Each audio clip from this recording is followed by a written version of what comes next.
Hello, and we got some news. The big news is with Coinbase. They are fighting the SEC in this lawsuit, and they're using the XRP judgment. Now, it could be definitely a watershed moment in crypto because this involves 12 other coins. If they get this case dismissed, or if they win this case later on in a few months, I think this will massacre the SEC's ability to go after other cryptos. I mean, Hex and Terra Luna are one thing, but going after like Cardano, going after HBAR or the others, those are another thing altogether, and I don't think the SEC is going to be too successful if Coinbase actually wins this part of the dismissal or the lawsuit. That's their dismissal they filed, and they actually expect to win the lawsuit. So today, Coinbase filed our brief asking the court to dismiss the SEC's case against us. Our core argument is simple. We do not offer investment contracts. Remember, the SEC determined that XRP itself was not an investment contract, and even the judge in the Terra Luna case said, like, in isolation, these coins are not contracts themselves. It was how they were actually offered to people. And a lot of these coins like Cardano and such that were sold were only sold on the secondary market in the United States. Cardano had its ICO in Japan, which the SEC has zero jurisdiction over. And Cardano does have other uses besides being an investment contract. You know, like Africa is using them for ID purposes, and they have other partnerships to use via utility. So I don't think the SEC is going to have too much luck winning that. And also, the SEC has also violated due process, and they want to dismiss the suit completely based on that. And essentially, like, since the judge Torres ruled that XRP did not qualify as a security by the commission standards, they're saying none of these coins do as well. Now, remember, this is a broad, sprawling thing for 12 coins. So if either they get this case dismissed or they win the case, the SEC is going to take much more of a hit from this than the XRP case. And I think this being the second ruling this way, and plus, like, the previous ruling for Luna didn't actually say these tokens are actually securities, will be the nail in the SEC's coffin. And they also claim the SEC had violated due process, abused its discretion, and abandoned its earlier interpretations of the securities laws in asserting certain regulatory authority over crypto exchange. The legal team cited precedent from the SEC versus Ripple case, in which a judge ruled that that XRP largely did not qualify as a security by the commission's existing standards, and they're going to apply those standards for the other coins. They specifically disputed that the transactions of the 12 tokens at issue in the SEC case met the definition of of investment contracts under the Howey test, and the exchange was operating as an unregistered broker. That's what the SEC alleges, but they said, like, they're not investment contracts, which would nullify the full case.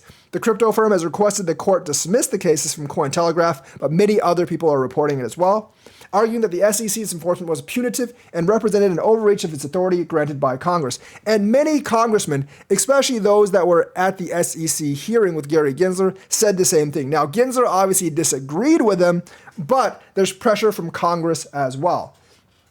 So basically, by ignoring that precedent, the SEC has violated due process, abused its discretion, and abandoned its own earlier interpretations of securities laws. By ignoring that precedent, the SEC has trampled the strict boundaries of its basic authority set by Congress, and judges are well known for actually basically shutting down government agencies because they overstretch their authority.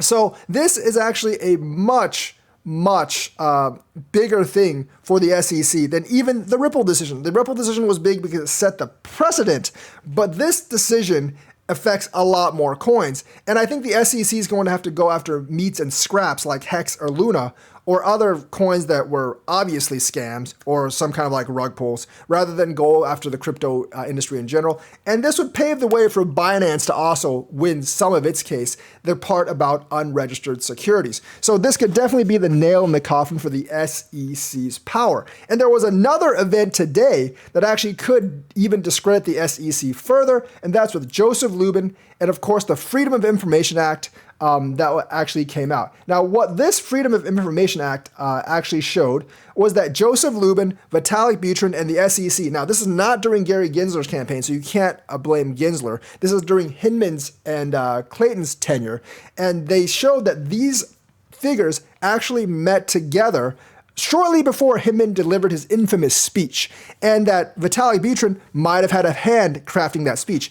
And here's the thing, Buterin might have actually betrayed the crypto community by stepping in and making sure that other cryptos, including XRP, actually got sold, which gives credence to the theory that it's really JP Morgan who supports Ethereum that's actually behind suing all these other cryptos. So that exposes and brings out SEC corruption into the light. Now, people just speculated on this before, and we were pretty sure about this before, but now it's almost for certain. And I think there might actually be investigations into the SEC. Remember, the House is GOP controlled. Gensler's a Democrat. So there is every incentive for the House to actually investigate Gensler and his doings, because it would make the other party look bad. Not that they already don't look bad with Gary Gensler. And eventually, hopefully, like that will be the last straw with Gary Gensler. And maybe even the Democrats would actually abandon him.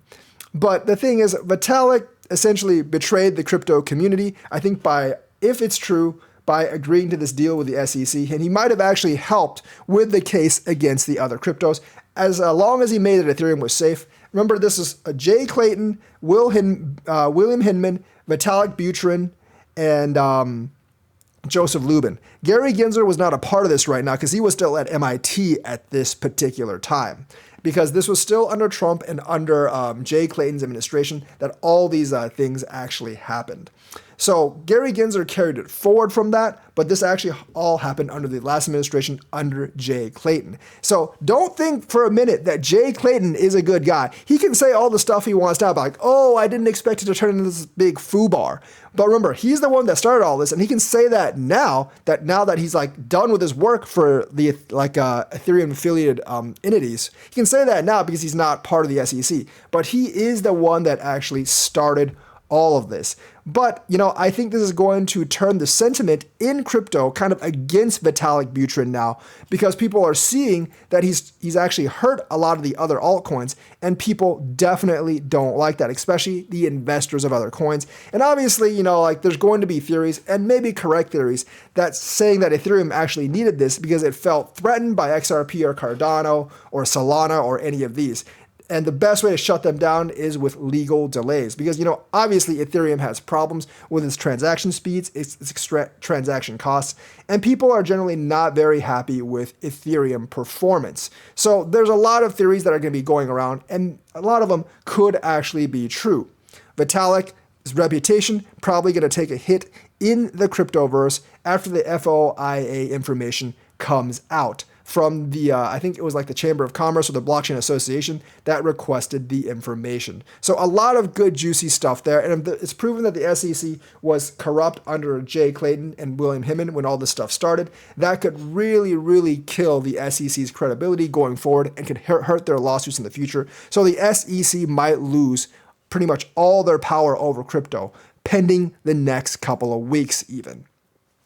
Another thing that's interesting is that crypto firm called Certec sounded an alarm for this project called Crypto Cars last time, and they said they were going to be a rug pull. Now, the users were furious that they said that their precious project was going to be a rug pull. So you know what they did? They forced Certec to take this back. Now, this was like back during January and February during Lunar New Year, and that should have been a big signal when Certec said our community actually told us to just go away and not come back until after Chinese Lunar New Year. I don't think any community of any game would actually say that, just like, oh, go away, team, come back after 2 weeks. And obviously, after Chinese Lunar New Year, they just completely disappeared altogether. So it was obviously a rug pull. Certec, congratulations to them. They deserve a gold star because they actually sent the alarm to crypto users about crypto cars, but the blowback from these people was so severe that they had to take that alarm down. So this is a lesson to all of you. If there's a bunch of red flags and an auditing or reporting company has a red flag about your small project, especially if it's one of these metaverse projects that God knows a lot of them have actually been pulling, especially if it's one of these metaverse projects, you should actually pay attention to when they say it could be a scam, because, the foundation was basically out of money and there were a lot of other red flags going around. But no, they decided to not listen to the red flags. They decided to actually punish the company and force them to actually take their warning back. And as a result, karma hit them in the ass and they got rug pulled soon afterwards. Big story today, but just a word of warning for you guys that the Certex stuff for crypto cars, watch out for that in the future. Last piece of news, Toyota has kind of like partnered with Polygon. They are going to award their GR Cup series on a digital NFT to Polygon. So more of these sports things are actually awarding digital trophies.